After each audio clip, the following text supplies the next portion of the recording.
তার অপরাধ সে পাকিস্তানে ছিল বিধায়, এটা তার অপরাধ। এই বিগত 15-16 বছরে 17 বছরে অনেক অনৈতিক কাজ হয়েছে এই চলচ্চিত্রে, এবং আমার কিছু কথা আছে আজকে আমি বলবো। যেরকম 21শে পদক নিয়ে আমি যদি কথা বলি, বিগত দিনে 21শে পদক যারা পেয়েছে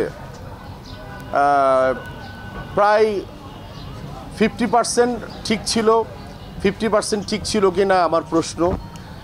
দেখুন, আমি একজন বাংলা চলচ্চিত্রের উপমহাদেশের চলচ্চিত্রের একজন কিংবদন্তি শবনম ম্যাডামের কথা যদি বলি, উনি জন্ম নিয়েছেন কি পাকিস্তানে না বাংলাদেশে? বাংলাদেশে জন্ম নিয়েছেন। শিল্পী হয়েছে কোথায়? বাংলাদেশে। উনি স্টার হিসাবে পাকিস্তানে গিয়েছেন, ওখানে মেগাস্টার ছিলেন উনি কিন্তু মাটির টানে বাংলাদেশে চলে আসছে। এটা কি তার অপরাধ? অপরাধ না। যদি তাকে 21শে পদক কিন্তু দেওয়া হয়নি। আমাদের শাবানা আপু 21শে পদক পেয়েছেন কি না আমি জানি না, পেয়েছেন কি? হ্যাঁ, 21শে পদক পায়নি। তো 21শে পদক পাওয়ার আগে যদি শাবানা আপা যদি না পায়, তাহলে আমার মনে হয় আমার মৃত্যুর প্রায় 50 বছর পরে বোধহয় আমার 21শে পদক পাওয়া উচিত। এবং ববিতা আপা কি 21শে পদক পেয়েছেন? প্রশ্ন। এই ইনসার্টগুলি আমি নিতে চাই যে ওরা এক একজন বলছে যে পায়নি। কেন পায়নি? কি অপরাধ তাদের? ভিন্ন মতাবলম্বী কাজ যদি কেউ যদি করে থাকে, আমার একটা চয়েস থাকতেই পারে।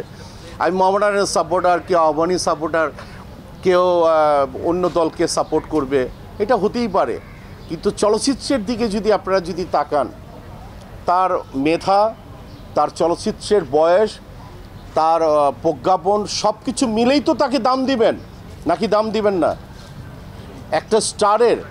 একটা স্টার যখন তৈরি হয়, সে কি নামাজ পড়ে কি পড়ে না, তার কয়টা ওয়াইফ, কয়টা তার মায়ের সাথে কি সম্পর্ক, বাবার সাথে কি সম্পর্ক, তার কনজুগাল লাইফ কি অবস্থা, এগুলি কি দেখে দর্শক? অবশ্যই দেখে না। একজন দেখে একজন স্টারকে। তো সেইটাই যদি বিচার হয়, তাহলে এরা কিন্তু কখনোই কিন্তু ন্যাশনাল 21শে পদক কিন্তু পায়নি।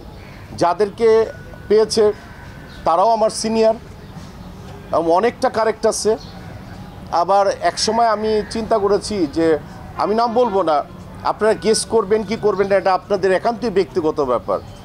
যে চলচ্চিত্রে কাজ করেছেন, মিডিয়াতে উনি, টেলিভিশনে উনি স্টার সুপারস্টার। হ্যাঁ, আমি কোনো ইঙ্গিত করে কাউকে কথা বলবো না, নামও মেনশন করব না, সবাই আমার সিনিয়র।